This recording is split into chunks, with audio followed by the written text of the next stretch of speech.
Assalamualaikum warahmatullahi wabarakatuh. Nama saya Lelatus Syarifah, absen 11. Saya Dianta, absen 7. Saya Nabila Azahra, absen 20.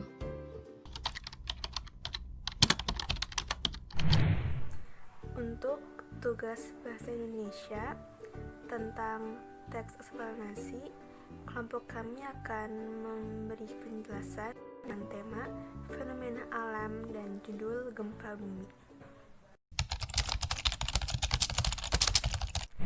Teks eksplanasi adalah teks yang memberi penjelasan tentang proses, mengapa, dan bagaimana dari suatu topik yang berhubungan dengan fenomena alam ataupun fenomena sosial yang terjadi di kehidupan sehari-hari. Dari semua fenomena tersebut memiliki hubungan sebab akibat dan terdapat suatu proses. Selanjutnya, saya akan menyebutkan ciri-ciri dari teks eksplanasi. Suatu teks dikatakan sebagai teks eksplanasi jika memenuhi beberapa ciri berikut ini. Yang pertama, informasi-informasi yang termuat di dalamnya berdasarkan fakta. Yang kedua, hal yang dibahas yaitu suatu fenomena yang bersifat keilmuan atau berhubungan dengan ilmu pengetahuan. Yang ketiga, sifatnya informatif dan tidak berusaha untuk memengaruhi pembaca untuk percaya terhadap hal yang dibahas.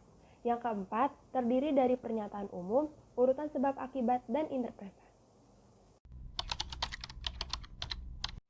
Selanjutnya saya akan menjelaskan pengertian struktur teks eksplanasi. Seperti yang menjadi ciri teks eksplanasi, teks ini mempunyai 3 struktur yang membangunnya agar menjadi satu kesatuan yang utuh. Strukturnya terbagi menjadi 3. Yang pertama ada pernyataan umum. Pernyataan umum berisi mengenai topik yang akan dijelaskan, proses-proses terjadinya, atau proses keberadaan. Yang kedua, urutan sebab akibat. Berisi mengenai detail penjelasan proses terjadinya yang disajikan secara urut atau bertahap dari yang paling awal hingga yang paling akhir. Yang ketiga, ada interpretasi. Berisi tentang kesimpulan mengenai topik yang telah dijelaskan. Gempa bumi. Gempa bumi merupakan kejadian alam berbentuk gerakan bergelombang ataupun getaran pada kulit bumi yang dapat terjalin sebab pergerakan lempeng bumi ataupun letusan gunung berapi. Gempa bumi adalah getaran atau goncangan yang terjadi karena pergerakan lapisan batu bumi yang berasal dari bawah atau dasar permukaan bumi. Peristiwa alam itu sering terjadi di daerah yang berada dekat dengan gunung berapi dan juga di daerah yang dikelilingi lautan luas. Kita tahu bahwa di Indonesia juga sering terjadi gempa bumi, karena salah satu faktornya yaitu Indonesia terletak di pertemuan 3 lempeng bumi sekaligus, yaitu lempeng bumi yang mengelilingi Indonesia adalah lempeng Pasifik, lempeng Eurasia, dan lempeng Indo-Australia. Pergeseran lempeng bumi dapat menyebabkan gempa terjadi. Berdasarkan penyebab terjadinya, gempa dibedakan menjadi 2, yaitu gempa tektonik dan gempa vulkanik. Untuk gempa yang diakibatkan oleh pergeseran lempeng bumi disebut gempa tektonik. Kemudian, gempa yang diakibatkan oleh letusan gunung berapi disebut gempa vulkanik. Gempa bumi terjadi karena pergeseran lapisan bawah bumi dan letusan gunung yang dahsyat. Selain itu, gempa bumi yang terjadi sangat cepat dapat menimbulkan dampak yang begitu hebat. Oleh karena itu, akibat yang ditimbulkan sangat luar biasa. Terdapat banyak kerugian yang biasanya ditimbulkan oleh gempa bumi berskala besar. Getaran gempa bumi sangat kuat dan merambat ke segala arah sehingga dapat menghancurkan bangunan dan menimbulkan korban jiwa. Selain itu, gempa bumi juga dapat menimbulkan trauma untuk korbannya yang pernah terdampak oleh akibat gempa bumi yang terjadi.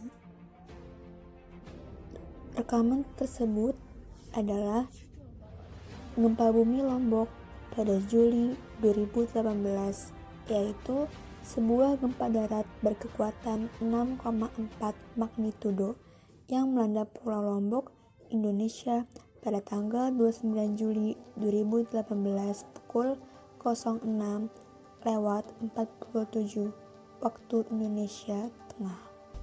Pusat gempa berada di 47 km timur laut Kota Mataram, Nusa Tenggara Barat dengan kedalaman 24 km. Guncangan gempa bumi ini dilaporkan telah dirasakan di seluruh Pulau Lombok, Pulau Bali, dan Pulau Sumbawa.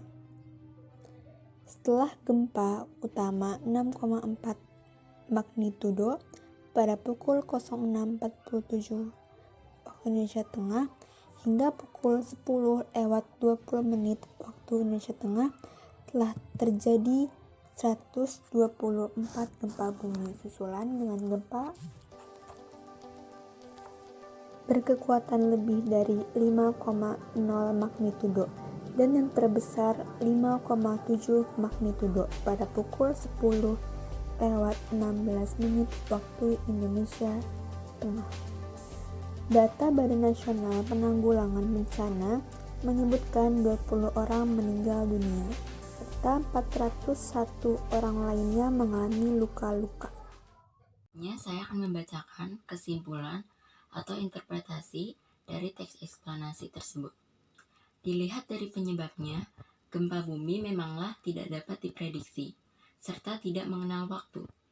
Sebab itu, tiap orang wajib lebih waspada, serta sanggup mengantisipasi akibat dari gempa bumi. Misalnya berlari ke arah lapangan bila gempa terjadi, serta melindungi kepala supaya bebas dari benturan. Selain itu, jika terjadi gempa, diharuskan supaya tidak panik, bersikap tenang, dan tetap harus waspada. Demikian pembahasan teks eksplanasi tentang gempa bumi dari kelompok kami. Kurang lebihnya mohon dimaafkan. Wassalamualaikum warahmatullahi wabarakatuh.